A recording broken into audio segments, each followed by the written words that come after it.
ল্যাং মেরে ফেলে দেওয়া হয়েছে।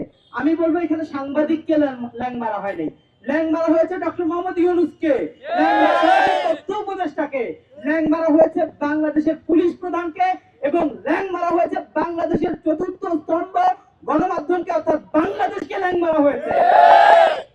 ডক্টর ইউনূসের সময় শেষ, আর মাত্র 5 দিন উনি আছেন।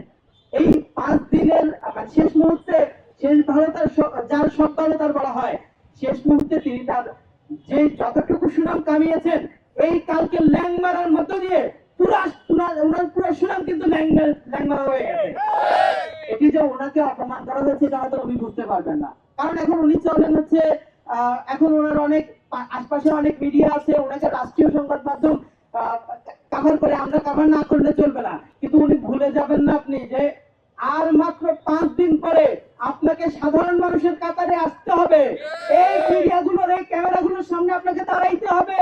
মাননীয় তথ্য উপদেষ্টা, আপনি দেশের একজন পরিচিত নাগরিক অধিকার কর্মী, মাননীয় তথ্য উপদেষ্টা আপনি একজন নাগরিক অধিকার কর্মী।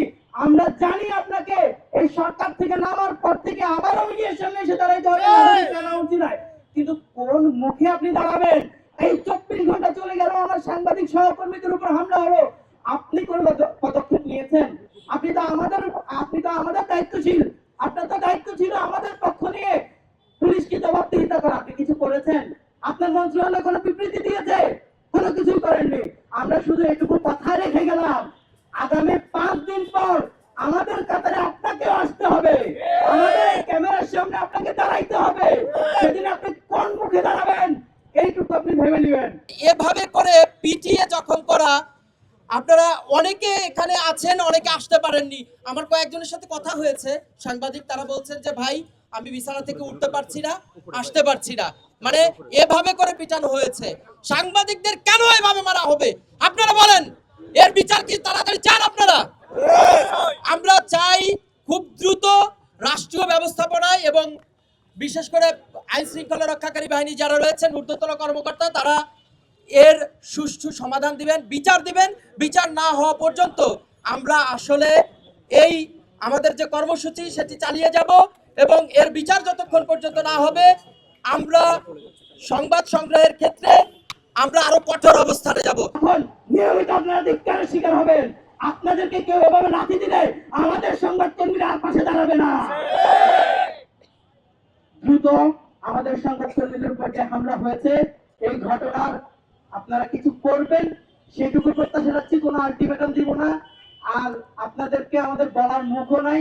আপনাদের যদি লজ্জা থাকে, যদি সামনে মিডিয়ার সামনে দাঁড়ানোর ইচ্ছা থাকে, আগামী 24 ঘন্টার মধ্যে কোনো ব্যবস্থা নেবেন। আর নাইলে দেখা হবে যেদিন আপনারা সরকার থেকে বিদায় নেবেন, যেদিন সামনে মিডিয়ার সামনে আসবেন, সেদিন আপনাদের সাথে দেখা হবে। ধন্যবাদ। প্রেস ক্লাব, ডিআরইউ, ডিউজের সহ যে সকল সাংবাদিক সংগঠনগুলো আছে, তারা কি কোনো বিবৃতি দেওয়ার দুঃসাহস করেছে?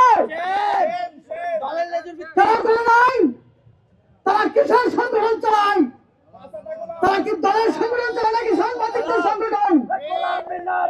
আমরা দেখতে চাই তারা কি ভূমিকা রাখে। গণমাধ্যমকে বলা হয় রাষ্ট্রের চতুর্থ স্তম্ভ, আর এই চতুর্থ স্তম্ভের গণমাধ্যম এবং সাংবাদিকদের নিরাপত্তার দায়িত্ব দেওয়া হলো রাষ্ট্রের। সেখানে আমরা দেখছি রাষ্ট্র যেখানে নিরাপত্তা দিবে, নিরাপত্তার বদলে সাংবাদিকেরা যখন তাদের দায়িত্ব পালন করতে যাচ্ছে সেখানে তাদেরকে ল্যাং মেরে ফেলে দিচ্ছে। এইটি নিঃসন্দেহে এই রাষ্ট্রের জন্য লজ্জার। আমরা দেখেছি আজকে যে অন্তর্বর্তী সরকার, এই সরকার ছাত্র জনতার অভ্যুত্থানের রক্তের উপর যে ক্ষমতা এসেছে, সাংবাদিকদের রক্তের উপর দিয়ে কিন্তু ক্ষমতা এসেছে। কিন্তু আসার পর সাংবাদিকদের এবং সংবাদ মাধ্যমের যে নিরাপত্তা যতটুকু সরকারের দায়িত্ব ছিল করার, সেটি তো করেনি। বরং আরো সাংবাদিকেরা যখন স্বাধীন সাংবাদিকতা করতে যাচ্ছে সেখানে তাদেরকে বাধা দিচ্ছে, তাদেরকে ল্যাং মেরে ফেলে দিচ্ছে, তাদের উপর হামলা করছে।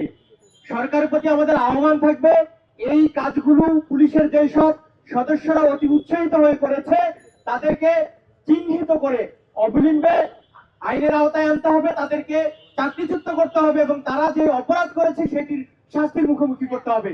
রাষ্ট্র যদি এটি নিশ্চিত করতে না পারে, তাহলে ভবিষ্যতে বাংলাদেশে আমরা যে স্বাধীন সাংবাদিকতার স্বপ্ন দেখি সেটি করা কোনোভাবেই সম্ভব হবে না। ধন্যবাদ সবাইকে।